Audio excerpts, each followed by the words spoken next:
કે જે બી students USA ભણવા જતા તો જે બી ઇન્વેસ્ટમેન્ટ કરતા તો બહુ જ સારી રીતના એ રિટર્ન આવી જતું હતું. સો હવે સિચ્યુએશન શું છે?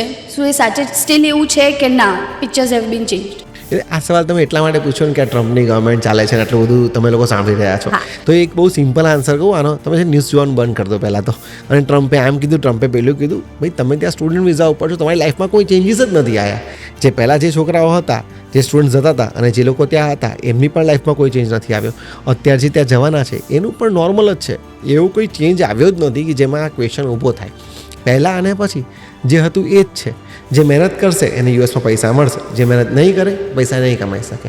સ્ટુડન્ટ્સ જોબ કરે છે, ત્યાં જે પાર્ટ ટાઈમ વર્ક મળે છે એમાં એ લોકોનો ખાવા પીવા રહેવાનો ખર્ચો કાઢી લેતા હોય છે. અર્નિંગ કરવાનું સ્ટાર્ટ સ્ટડી પછી થાય છે.